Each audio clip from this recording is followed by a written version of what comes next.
अस्सलाम वालेकुम रहमतुल्लाहि व बरकातहू। जनाब आज दोस्तों की फरमाइश ते एक बार फिर जनाब नागरा बीतल प्योर माशाल्लाह बकरी लियांदी है बिराम वास्ते। खूबसूरत माशाल्लाह चीज़ ने तो पट वेखो माशाल्लाह कितनी खूबसूरत और माशाल्लाह एक्टिव ही ने। और जनाब ये एक महीने की माशाल्लाह पट है और माशाल्लाह जी बकरी है दोबारा भी क्रॉस होने बिल्कुल तैयार है। तो एक मेरी छोटी जी गुजारिश है कि जेडे मेरे दोस्त इस चैनल पर नवे ने मेरे चैनल को सबसक्राइब कर लो और नाल ही बेल आइकन दबा दो किस तरह की प्यारी तो प्यारी वीडियो बआसानी बिराम तक पहुँच सके। तो लो बिरा हुसन और खूबसूरती माशाल्लाह वेखो खूबसूरत माशाल्लाह चीज़ ने प्योर नागरे दे विच बिरा पहले सूए च ने। और एक और भी दसी है कि चंगे भले हाइट कादे चे ते मुंह की है जनाब कोई चौगी छिग्गी या 8 दंद नहीं बिरा ताज़ा 2 दंद ने और बिल्कुल तोता फेस है चेक और कन्ना दे लापर भी बिरा चेक कर सकते ने।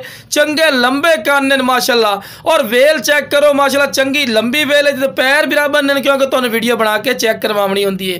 तो दोम वेखो बिल्कुल तीरली कर सीधी और माशाल्लाह पट जी दी सू माशाल्लाह भी चमकदार पशम है। तो लो बिरा नकौड़ा फेस चेक करो माशाल्लाह जालर चेक करो हर पॉइंट A+ है। कोई ऐसा पॉइंट नहीं जेड़ा कोई माशाल्लाह कम होवे। बिरा खूबसूरत और माशाल्लाह क्वालिटी वाली चीज़ है। तो लो बिरा हवाना चड्डा वेखो बाद भी लोग खड़ मार के वीडियो बने दें नहीं बिरा तुहाडे अखां दे सामने ही ने बिरा 24 घंटे ही माशाल्लाह बच्चा दूध पी रही है लेकिन कोई घंटे रोका पिया क्योंकि दूध रोका इस गल है कि तुहानू हवाना चड्डा भी पता लगे। तो बिरा कन्फर्म जो दुध ने 1.5 किलो पिया वो भी 1.5 किलो जो अपने बच्चों को पिलाइंदी है पई। ये नहीं आखना कि बिरा तू बाद ही बात जाता नहीं बिरा जो भी गल करांगे कन्फर्म करांगे। तो जालर ही वेखो तो लो बिरा ये 2 दंद कोई चौगी छिग्गी 8 दंद नहीं बिरा लवी माशाल्लाह बकरी ने पी पहले सूए चे और माशाल्लाह हाइट काद चेक करो जनाब चंगे हाइट काद दे विच बिरा और दूर रख के वीडियो बना के चेक करवा रहे हैं कि तुहानू अच्छी तरह इन्फॉर्मेशन ही होवे। तो बिरा चारा ही नाल खवा के विखा रहे हैं। चारा खवाउण दा मकसद ये होंदा कि बिरावां नू पता लगे तो पैर बिरा बनने क्यों बनने कि तुहानू वीडियो बना के चेक करवानी होंदी है। तो इंशाल्लाह लाख रुपये वाली चीज़ ने बिरा तुहानू 1000 रुपये मिल सी।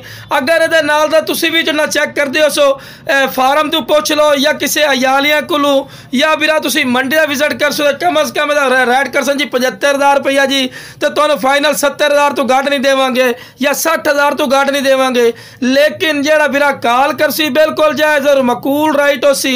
तो बिरा चमक वेखो पट दा और हुसन वेखो इंशाल्लाह जेड़े रेट ते असीं तुहानू जनाब सैट देवांगे इंशाल्लाह कुछ दिनों बाद या महीना बाद इस माशाल्लाह पट भी पैसे पूरे कर जाने थले पई ते क्रॉस होने बिल्कुल तैयार ने। तो जिस बिरा नू चाहिए जनाब स्क्रीन ते नंबर चलता फिर इस ते राबता कर लवे।